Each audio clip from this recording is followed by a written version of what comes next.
Hello and welcome to the Think Sports podcast. Today we have with us Debopam Sarkar, who we are welcoming back to the show.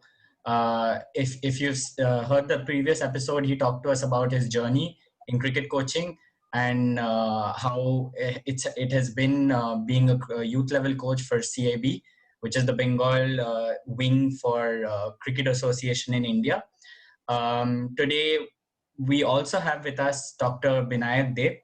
He is a renowned cardiologist, and he's going to be speaking about his experience and passion for sports and how he's maintained his love for the game, even though right now he's busy, as you know, with his doctor routine, especially during the pandemic.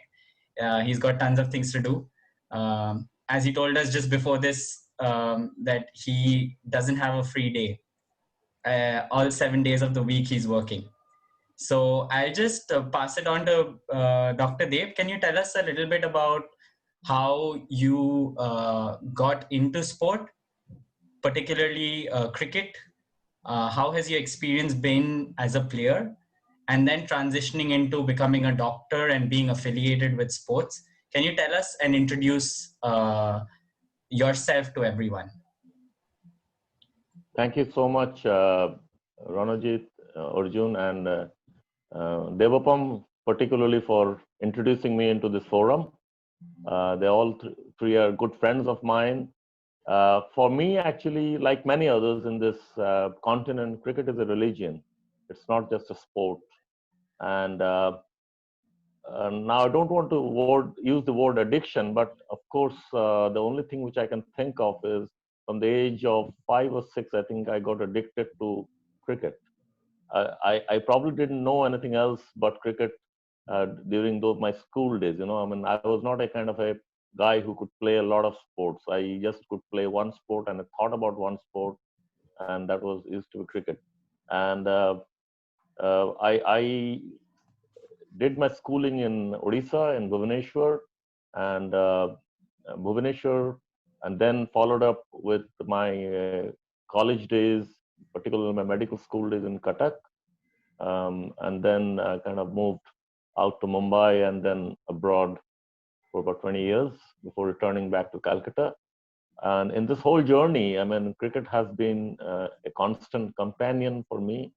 Uh, I'll like to share a few stories, about anecdotes rather, from my school days. We used to have a very good cricket team in our school, and then followed by the um, teams in the medical college, then the universities, then moving on to Mumbai to see cricket played there in a different way, particularly in Nanavati Hospital where I worked. We had a good cricket team as well, and we used to see a lot of cricketers coming into the hospitals for different reasons. I mean, particularly I remember in the 1987 World Cup, before the semi-finals, I think a couple of days ago, our chairman of the hospital hosted both the teams to our hospital for a dinner. So we had an opportunity to meet these people. So kind of cricket has been an integral part of my life, much before I came into medicine. Medicine to me or cardiology to me was a choice, but cricket I think was my destiny. Right. So that's the way I would. More as a player, I think I want to think myself as a cricket enthusiast and as a person who loves the game passionately. I think we have a lot of people uh, who are playing the game, who are thinking about the game, and who are involved in coaching like Debopam is. And I like to get associated with these kind of people who are actually a thinker of this game. Because I think cricket is not only a game, I think it's a way of life. And through this game, I think you can uh, make the youngsters learn a lot about life because it's a team game to begin with, and also it's an individual game, and you need to make a lot of judgments, a lot of decision makings while playing the game, while thinking about the game. And it's a very complicated game if you talk about the rules, regulations, And if you go into sports quiz, you can see that the maximum number of intricacies are there actually in the game of cricket. And if you talk Right. about statistics and history of cricket, a lot of more intricacies than, say, a soccer game or a tennis game or a badminton game, So I think it's a combination of sports, which is a team sport and also an individual sport. So, and the highest, I think, honor of the sport goes to the coaches rather than more than the players, because they actually are the main thinkers of this game, and they actually make these players who are playing this game at the highest level. So, like in soccer, we know the manager becomes the most important part of a team, but in cricket, I think the coach, followed by the captain of the team, is one of the most important area of the team. Now, playing this game at different levels, I've been involved in playing not only in India but also in UK, in Ireland, in Brunei, in Singapore. So, and I've exposed to different kind of culture in these games, and particularly when I hear about sledging, Australian sledging. So while playing the county games in England and in Ireland, we were absolutely hounded because of our, I mean, it was fun sledging, but it was definitely concerning our race and color, because in a cricket field, there's nothing given or taken. It's war actually, and I don't believe in the philosophy that it's just a game and you're there to participate. So the passion in a cricket match inside when you enter the cricket field, I think it's like a war which needs to be won at any cost within the rules of the game. So the fantastic sledging which we hear in the Australians do, I got a bit of that when I was in UK and Ireland, and uh, it has been told that it's a gentleman's game, Bhadralok's game, but it is anything but a Bhadralok's game. Uh, I think we wear our flannels all right, but when you wear your passion on your chest, like few captains, like the current captain of our Indian cricket team does, and with every wicket or every achievement which he achieves, I mean, the jump which he gives and the passion which he displays, I think that's the essence of cricket to me. From Dr. Binayak, we got an idea about the playing side of it. But an interesting topic we're talking about here is how the culture differs from place to place. The culture of cricket differs, even though there are just small intricacies. But on field, when you're watching on TV, you don't get it. But when you're playing, you'll understand the intricacies, right? So from it, I mean, for me, I'd like to know from a coach's point of view how different it is. Like, if for a player, the style changes when he moves from, let's say, Cuttack to Mumbai. For a coach also, he has to adapt to the surroundings, right? The new culture. Um, how big a challenge is it to understand the culture of that particular area? Not just, let's say, if it's in India, that it's one particular environment. If you're in Ireland, it's one particular environment. Wherever you go, it's a different environment. How important, how essential is it for a coach to understand the culture of the game? Uh, Look, it is of immense importance because coaching philosophy says that to be a good coach, you really need to be a good, personal manager or a man manager. So that personal management, team management is of huge importance. And, to be a good manager, see, cricket coach is also a manager.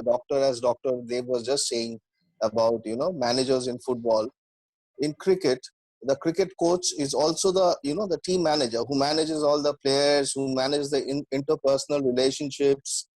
So that is very important. If you do not understand the cultural background of the players of your side, the social background, the socio-economical background, then you will not be able to manage them. uh, it is not good to take name of anybody in this forum, But there used to be one great Australian coach who had become the coach of Indian cricket team. Uh, it all ended in a lot of conflict, and it has been said that he failed to understand the psyche of our players. The way he tried to handle things, the way he tried to get the team under his control, uh, a lot of people say the way was not the right way. He perhaps did not understand our culture. Perhaps did not understand how he would actually bring things under control. So, as you rightly said, it is very important to understand the cultural part of the section of players under you. Suppose we were talking about moving to Mumbai. I would just like to pick up from where Dr. Deb left, or how he was very well mentioning those cross maidans. They call them cross maidans, and there are number of games going on a huge, large field. And the only thing very good about that ground is that the wickets are wonderful. You get true and fantastic and sporting wickets there. Other than that, nobody bothers. You sometimes don't know which is the boundary, and you keep on running after the ball. I remember once, not as a coach, as a player, we went for an inter-office tournament from here. So it was a good set of players. We had Ranji Trophy players in our team. Our opponents also had Ranji Trophy players. And the bowlers, he started taking his run up, and there was a man standing next to him. So he told that man, sir, why are you standing here? Match chal raha hai yahan pe. Please, आप थोड़ा side में जाइए. He says, "Oi, who are you? What's your name?" मैं यहाँ खड़ा होकर I watch Sachin Tendulkar bat. Nobody told me anything. I have seen so many India bowlers bowling from beside me. Nobody told me anything. जाओ अपना game Khelo. So that's the kind of things that happen that Dr. Deb was talking about. So the cultural difference and the mentality difference, I would call the mentality difference to be of more importance, is immense. Uh, I have personally, over the last 5-6 years, been involved in quite a few BCCI level coachings in different parts of India. I was with North Zone. I was coaching the under 19, under 16 North Zone team, then South Zone under 19 camp I attended. So I was basically introduced to the various kind of cultural differences basically. And we as coaches, we really have to get into the depth of it and try and understand their culture, their mentality. All right, culture is there, but that mentality has to be understood. And there's tiny small bits of good things I picked up from them, and I try, when I come back to Bengal and start coaching kids again, I try to inculcate those proper, those good things in our own state.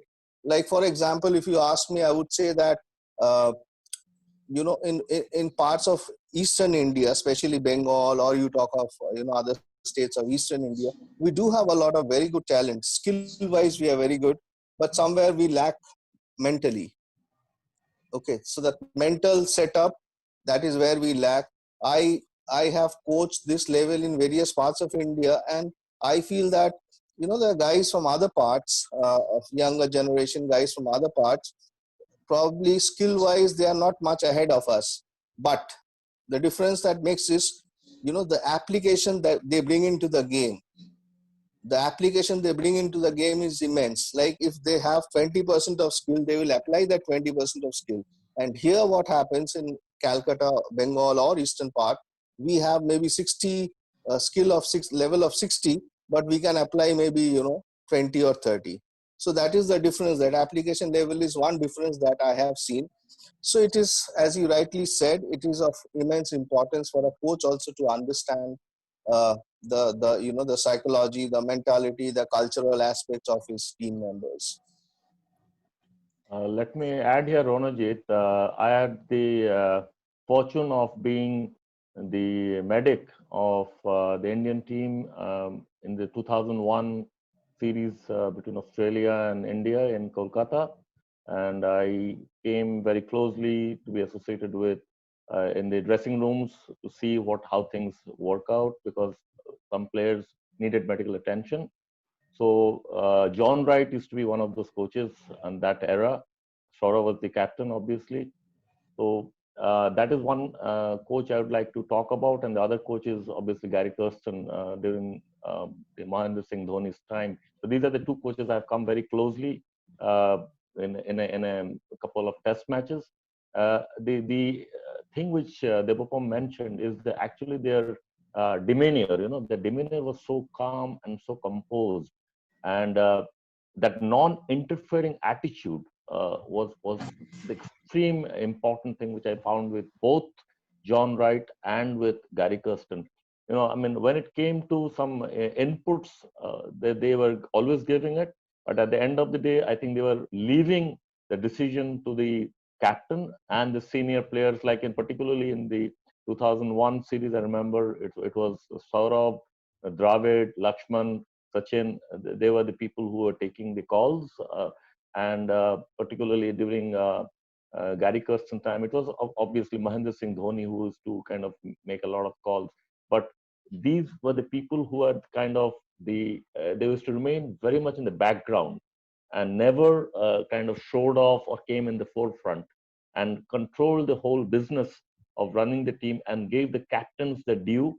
So John Wright and Gary Kirsten is probably one of the best coaches in terms of man management for Indian cricket. As Debopam was saying, I've seen these players from very close quarters, the Indian players, and they are all stars, and in particular in India, cricketing stars are much bigger individuals than what any other field of sports or even other celebrity can throw at. So basically, so managing the stars and putting them into one kind of a basket and making them into a team and putting them on a field is a huge tall order, particularly in India. Not so much in the countries like UK and Australia. Because in UK we could see these people, these boys used to go around in shopping malls and just walk around without any problem at all. Nobody would recognize them. Nobody would even give it a second glance. So their star material is not that high. So basically, managing these boys in the dressing room in UK, in say English cricket or Irish cricket or Australian cricket, I think it's probably a lot less challenging than compared to one in India, Pakistan, Bangladesh, particularly in India, I believe. So I must say the example which Debopam was giving about the particular Australian coach who could not manage the Indian scenario was probably he was a star himself, and he had a lot of baggages in terms of what he wanted to impose on Indian cricket without understanding, which Debopam correctly says, the culture and from where these people came. Because we are a very diverse country, and our eating habits are separate. And I remember during the 1999 Asian Chess Championship, when Azhar was the captain and Ajit Wadekar used to be the kind of the manager come coach at that point of time, and he was a very strict man. So people were very scared of Ajit Wadekar, and he had kind of the night curfew rules and those kind of stuff. But that man management was different, and the man management of Gary Kirsten and John Wright was completely different. Though they came from different countries, but their handling of the stars was exemplary. And I think the success which you saw in Indian cricket once these people, these two particular coaches in tandem, one after another came, I think had a lot to do in the involvement of captaincy of Saurabh Ganguly and Mahendra Singh Dhoni, because they were given that space as well, to operate and function and think and kind of bounce their thoughts off these coaches. They were very knowledgeable people. They had played the highest level of cricket, but yet they always stayed in the background when the decisions were made. I think just as a fan, I want to touch upon this because you mentioned the 2001 Test match in Calcutta. I was too young, but I know my father keeps talking about this memorable game where Lakshman played the innings of his life and Lakshman Dravid partnership. And to have someone who was there at that point, did you see the declaration coming? I mean, it's one question that's debated quite a lot at that point on the last day when Ganguly decided to declare and put Australia in. So getting someone like your perspective on that, did you see that coming? Depending on I seeing how the match went? I saw the reason why VVS was sent ahead in number 3 position in the second innings. Remember that, Debopam? That Yeah, he yeah. was batting number 6 in the first innings, and when he came in, and they followed on, obviously, and as if I remember, Shiv was there, Shiv Sundar Das, and probably Ramesh was opening, if I'm not mistaken. So and I think once he came in, and he was not out, I think, in the first inning, VVS Lakshman. So Saurabh actually asked him not to take down the pads, and he wanted him to get in.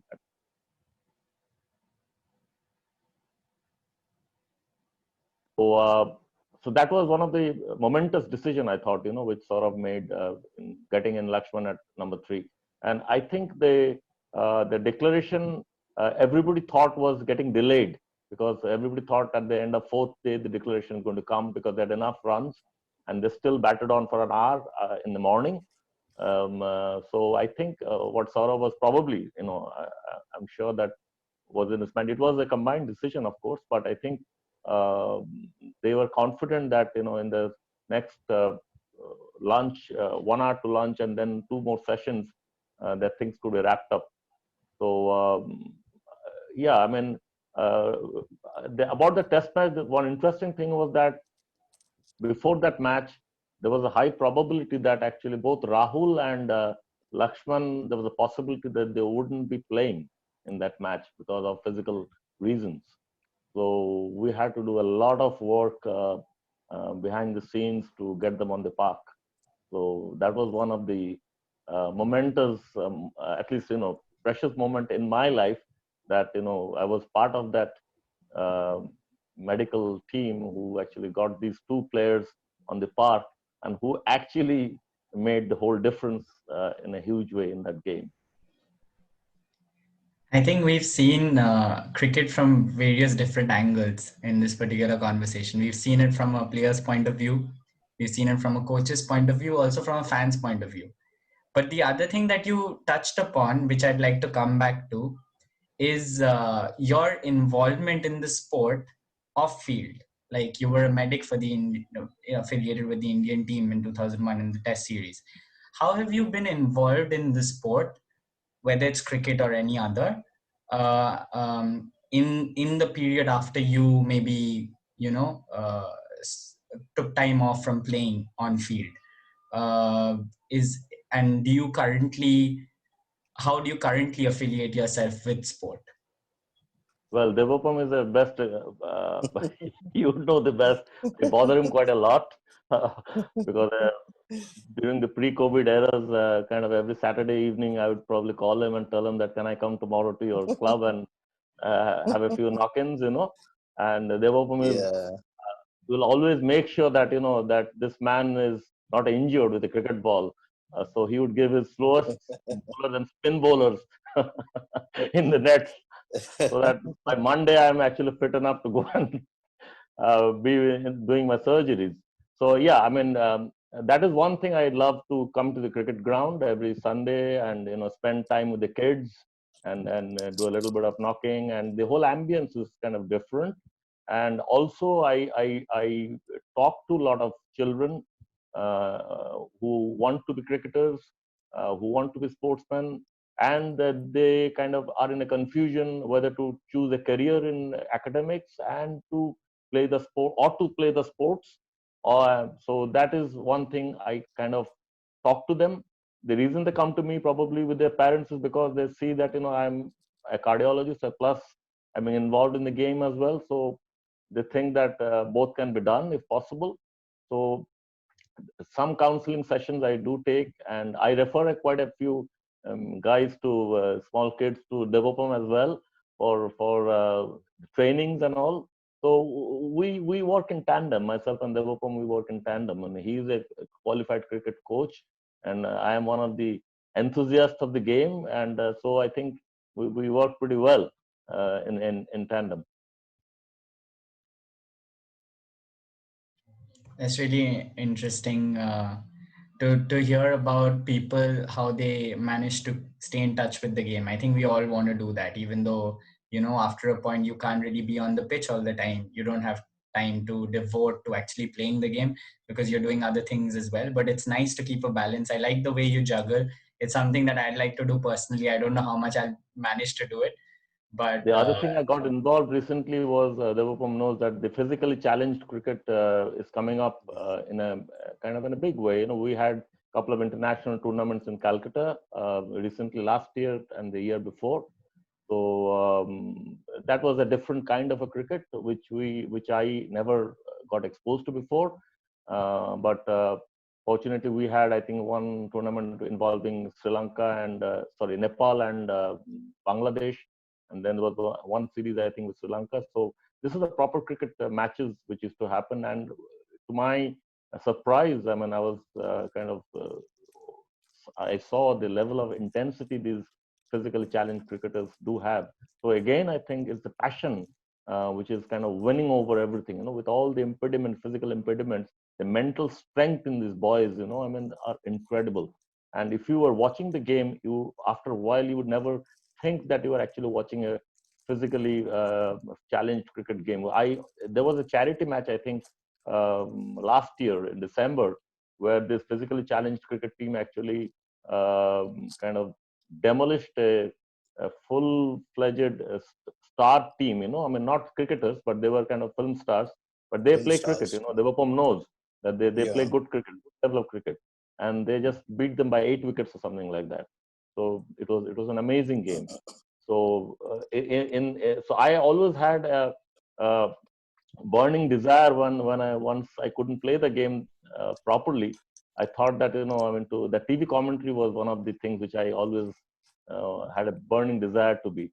So in these two particular tournaments, I was fortunate enough to mimic a commentator and be a part of the TV commentary team and doing pitch reports and doing the interviews of the players. So I mean I think I have achieved the full circle as far as cricket is concerned, and now talking to you over these matters on a TV show, I think the whole thing is complete now.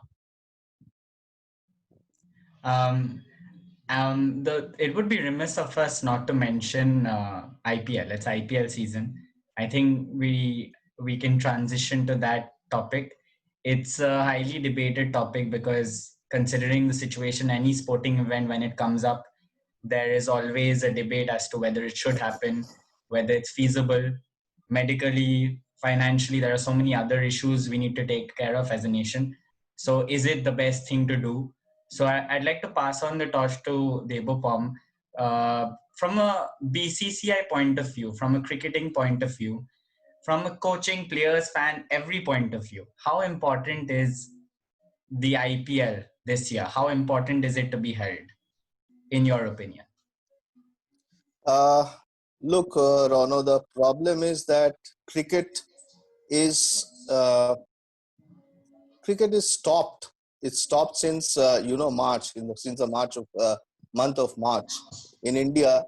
So it's almost 4 5 months that there is no cricket, no sports at all.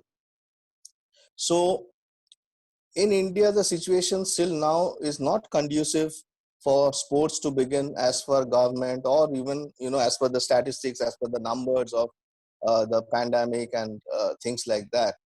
But then see, it is always creating a very negative impact to all those people who are directly involved with sports, or who are sports enthusiasts, or who have different roles to play, the whole world surrounding the sports.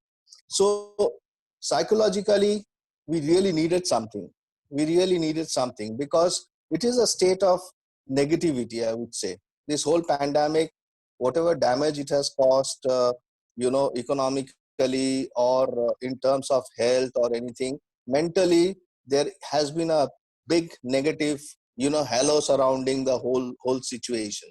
So to get out of this negativity, we really needed something like this. We really needed something like this. This is one part. So there are so many aspects to it. The second part is that BCCI is considered to be the most powerful cricket organization in the world, the most powerful cricket organization in the world. So not only in terms of money, but also in terms of its experience, also in terms of its capability and everything. Now, for BCCI to give up its premier event, the premier event of BCCI, to give up its premier event was very difficult. So BCCI has been working, ever since there was this delay, because generally we have this IPL around the month of April, So everything was scheduled.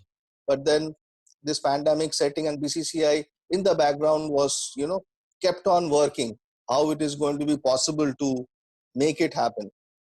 And finally, all the endeavors, all the efforts of BCCI, of this background work, that yielded result. And finally, we are fortunate that IPL is going to start in some time. It is very important for BCCI, as I said, to showcase that it has to keep up to its terms of being the best cricketing organization in this world. Because monetarily it's okay, but you have to show your efficiency. If you couldn't do it, then obviously there would be a question mark. Say how you are one of the best organizations. So it's a credibility of BCCI that was also in stake. And if that is the international part of it. Now, for players, for coaches, for so many support staff, for so many people who are attached to these IPL franchises, teams, you have no idea like how many professions are attached to it. We only know the cricketing, maybe the physios, the fitness trainers, the players, the coaches, all these people, the umpires, the scorers. But there are even managers. There are so many people who are associated with this big event. So, it's also a question of livelihood for them. This is another part. Thirdly, BCCI would have lost a lot of money had this event not taken place. It is a fact that BCCI now will have to shell out a substantial amount of money to the UAE board for conducting the games over there. Maybe the profit margin won't be so high, but still, BCCI would not be losing out money. So had this event not taken place, BCCI would have lost out on this money.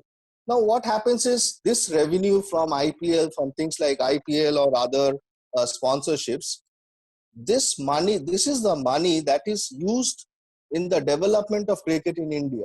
We were talking about so many infrastructures being built, so many development schemes that BCCI have in junior level. Now even small states of Northeast India, they are being provided with a lot of infrastructure with the aim of bringing up players even from the northeastern part of India, like small states like Mizoram, small states like Nagaland.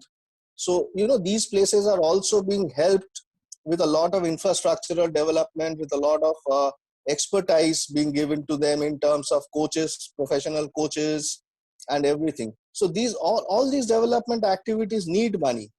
So this is where the money flows in. And it is not only that BCCI, there have been talks that what is the reason of BCCI doing this event in such a pandemic condition. It's just in quest of money. But yes, obviously money does flow in from IPL. But then this is the money we require for the development of cricket in India. Otherwise, this development activities would stop. So, these are the many angles. That actually will help since the IPL is taking place. And I am really looking forward to the IPL. Very well said, sir. I think the next question on everyone's mind, from a medical point of view, from a safety guideline point of view, because there are a lot of sporting events that have restarted. If you look at soccer, basketball, everyone's restarted in what they call their own bio bubble. How is cricket going to implement a similar thing? Also, the fact that players have to travel from India to UAE, and it's not just 11 players on the pitch. You have the entire team that's going to go there. You also have to worry about the fact that people back in India, they're not going to just sit at home and watch it. They might just gather together. Friends might be together to watch it. Family might be together to watch it, which is a great thing. of course there are like, these are really like bad times. People need some entertainment, they need something to look forward to, which is great. But from a medical standpoint, considering how serious the situation is, what guidelines has the IPL introduced, and how confident are you that that the players and everyone involved in this particular event can follow it and live up to the guidelines of the, from the WHO, for example? I think to begin with, let me first say that the IPL is probably one of the best things which is happening right now in the middle of a pandemic. Now, this might sound a very contrarian statement, considering that, the infectivity, as Debopam says, is one of the highest now, and we have not spiked yet in terms of the COVID cases. But still, I would say that IPL is probably one of the avenues through which the people of this country will get some relief. The reason I'm telling you is this, that as I told before, that cricket is a religion in India, and we all look forward this as a part of the calendar from April to June, or end of May every year. It's like a festivity happening. And as Debopam correctly mentioned, it's not just about a few players playing the game or a few franchises. It's actually a whole industry which is running the show. So this, more than the financial losses, I think, the ability of the BCCI as in the world, as a world body, as one of the strongest contender in the world body, I think it would have taken a kind of a beating. But saying that, I think nobody would have minded if, say, somebody told that, okay, we'll cancel the IPL this year because of the pandemic. So I must say it's a huge kudos to our BCCI president Saurabh Ganguly and the secretary Jay Shah. I think they were very, very instrumental, and it was a huge decision which they had to take to get this show on road. Now, medically, we could not do it in India because of the current situation we are in. So what we did best was to take it away to another part of the world where probably the number of cases are a little less. But saying that, if you talk about that, there has been resumption of tennis in US Opens, the league matches in European soccers have started, and the test matches have been held in England versus West Indies, then the Pakistan, now the Australian thing is going on. But that is a different ball game, because first of all, we talked about two individual sports, soccer being a 90 minutes game, and it's not a kind of a tournament which is going on. This is a full-fledged international tournament involving 8 teams and going on from 19 September till kind of end of November, about 53 days, and so many matches happening, And I read in one of the news articles that about 2,000 people would be actually involved in conducting this whole IPL tournament. That is, including the players, obviously, the teams, the support staff, the commentary teams, the TV crews, the journalists, the hotels they're in, the transportation. It's a huge logistics. And if there is even one breach in letting something happen, the whole tournament might be jeopardized. Because we heard that just before, after the landing in Middle East, the Chennai Super Kings, we had about 12 or 13 members were tested positive, 2 players and 11 support staff, I believe. So they immediately took action.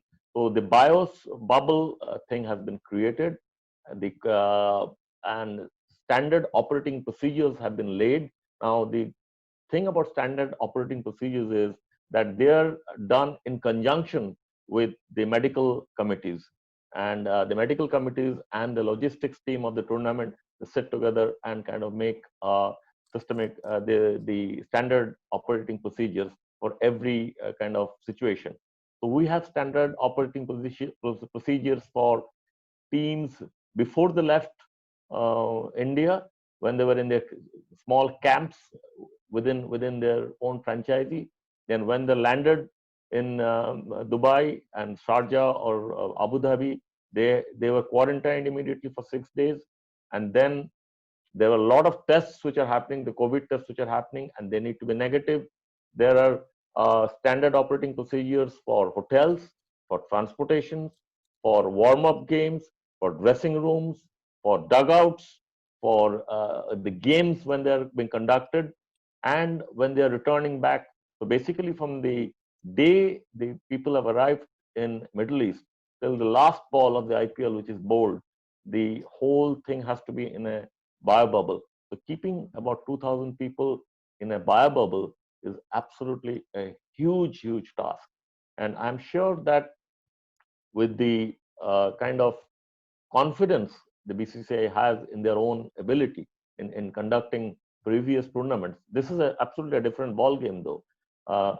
I'm sure that they'll be able to pull it off, because we have to keep in mind that if it is possible that in the middle of the tournament we might lose some players. Like before the tournament started, we lost two key players of Chennai Super Kings in terms of Suresh Raina and Harbhajan Singh.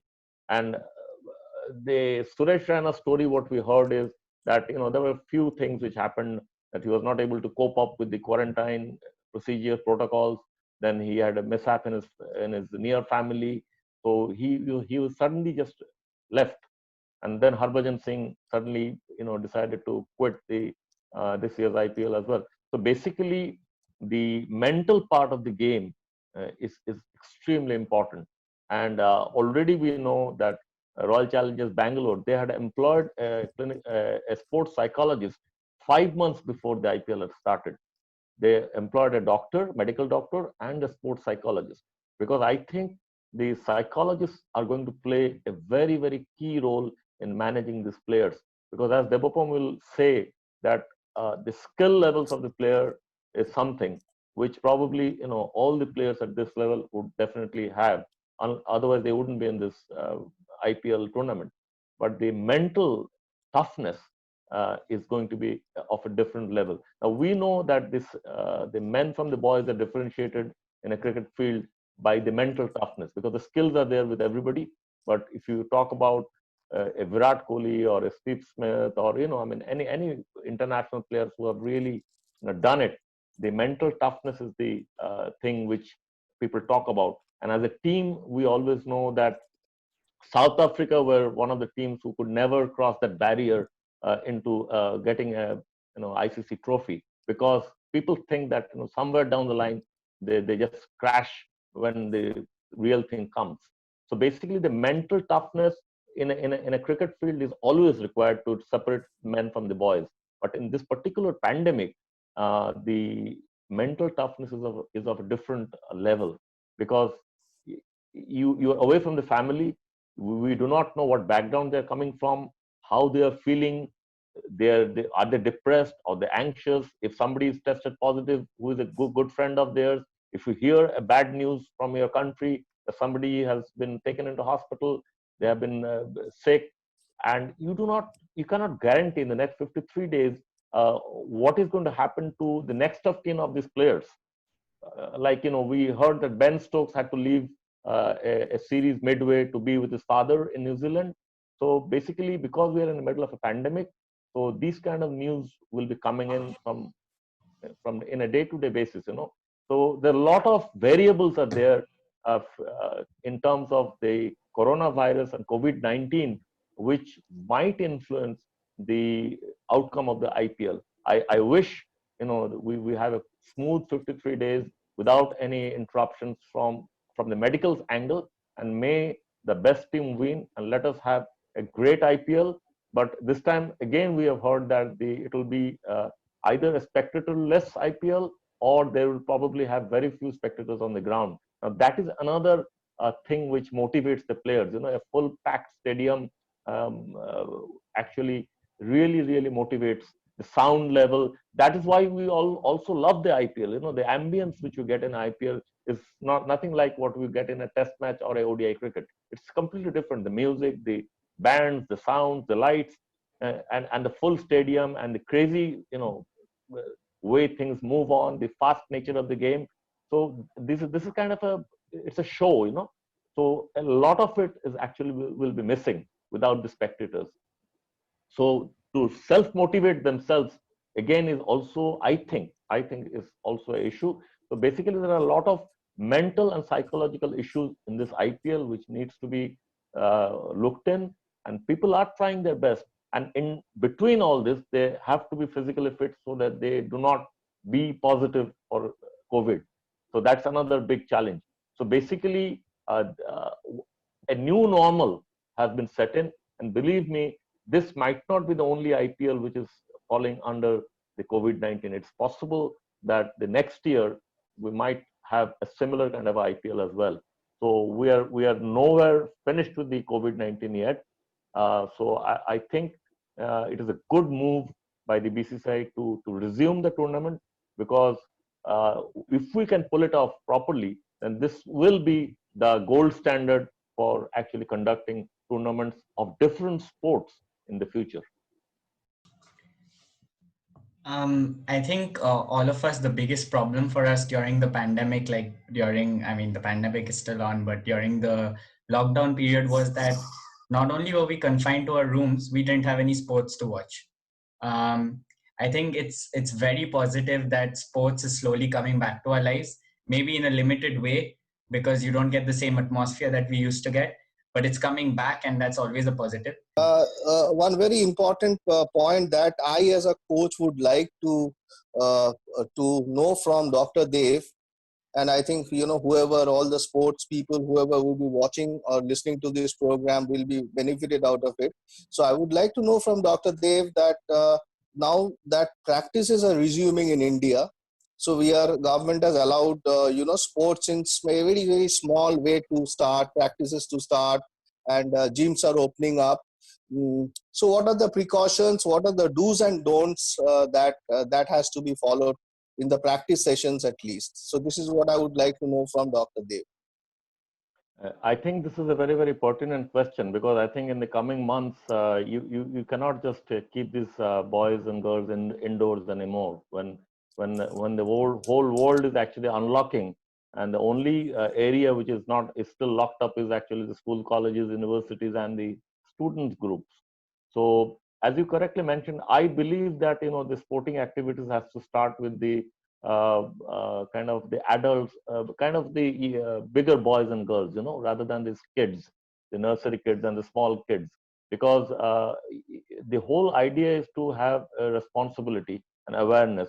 So I believe that every coaching centers, they need to actually sensitize their kids and the wards through different mediums, whether it is sessions where we conduct and tell them exactly what the whole thing is all about.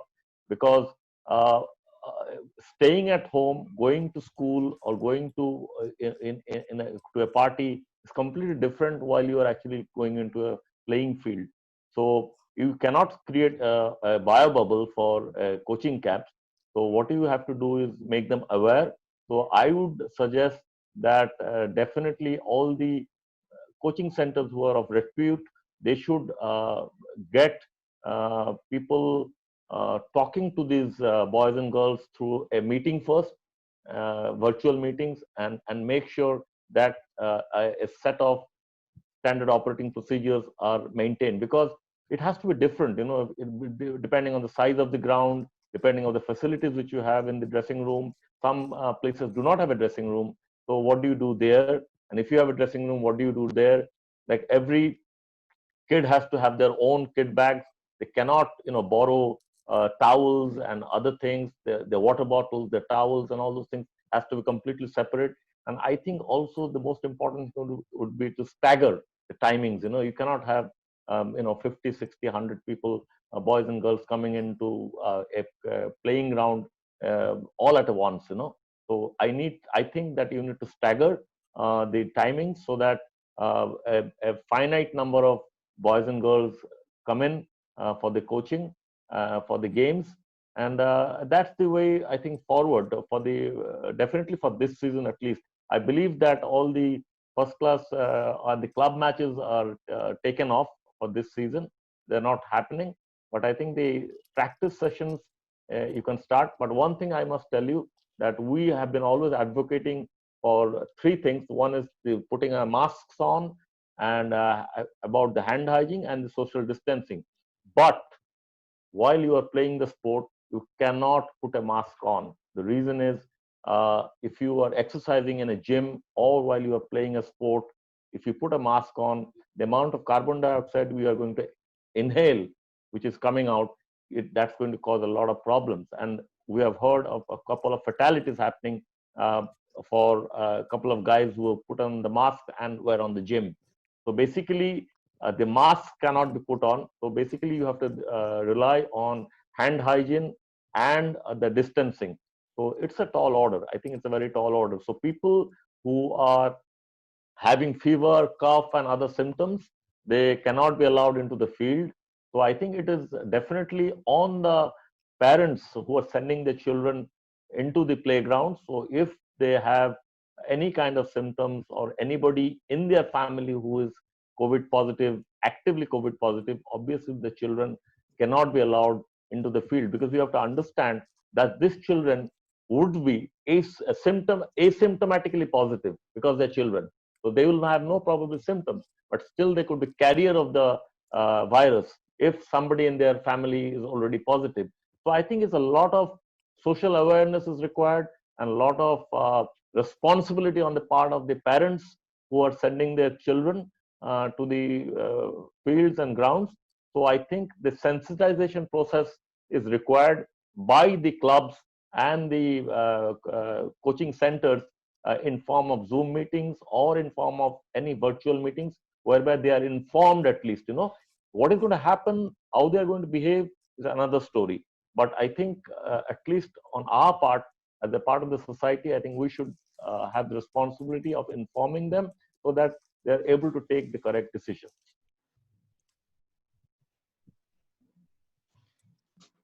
Yeah, Dr. Deb, I think just to wrap up and bring it to the end, you spoke about this earlier, that you like speaking to youngsters and giving them career advice about how to go about things. You can have the best of both when you are in terms of career. So, for our listeners and students who are interested, what advice would you give to someone who is trying to enter the sports industry, or is at that critical point at the age of 17, 18, 19, when they're trying to either follow the line of academics but are passionate about sports and are conflicted about how to go about it? So what would your advice be?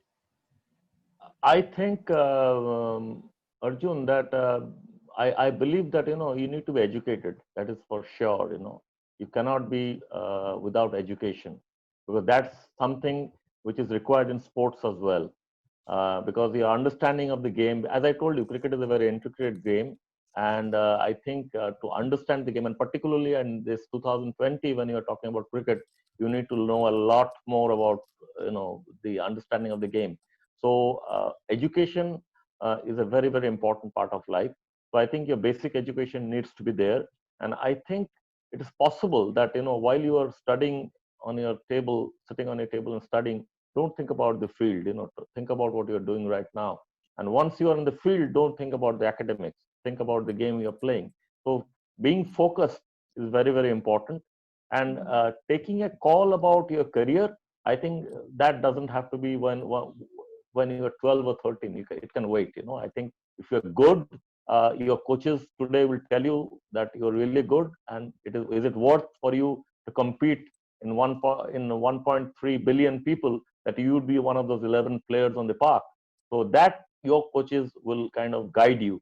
But if somebody is kind of average, and we know that he still loves the game, I think it's better for him to kind of pursue a career in whatever he likes besides the sports, and also play the sport. Because if you see today, in today's world, in every walk of life, if you're in a corporate office, or whether in a hospital, or whether you're doing any other jobs, every office has a cricket team nowadays, and they play all sorts of cricket. So you will not be deprived of playing cricket. It's possible that you will not be playing representative level of cricket for your state, for your country. That's all right. I mean, that's not the end of the world. If we don't do that. But I think if you enjoy the game at any level, that's good enough. And if say you are not that good in a sport. It's possible, and you're good at something else. You do that and also enjoy the sport as a passion. So I think there is a lot of avenues to do that, and I think the role of responsible coaches like Debopam is, I think that is very, very important to give an honest opinion about the child to their parents. There is no point in telling them, oh, he's tremendous, he's going to grow up into a fantastic cricketer. And then what is going to happen? He'll have a lot of expectations and probably not be able to perform at some point of time. So I think people like Debopam, the coaches like Debopam, they pick up people, very quickly, and they see what material they have. So if you ask me that to choose a career in cricket exclusively, I think it doesn't have to be a player only. You can be a part of cricket in different ways. Like you are a part of cricket today as well. Debopam is a part of cricket after his playing days. He's a successful coach now. You can be a sports journalist. So you can, if you love the game, I think you can be involved with the game in many different ways and still follow your dream and passion. Playing for your country is probably the ultimate in a sport, but that can only happen to 11 players in 1.3 billion.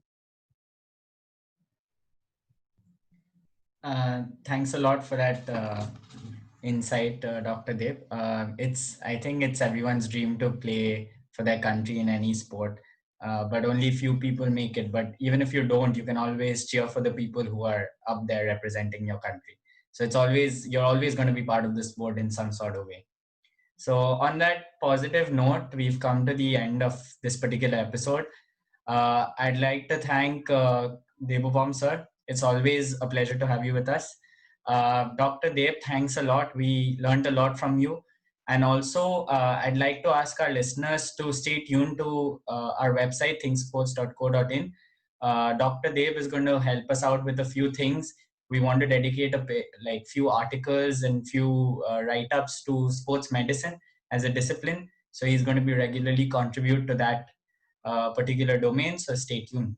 And thanks a lot, everyone, for listening. And thanks a lot, guys. We hope to see you soon.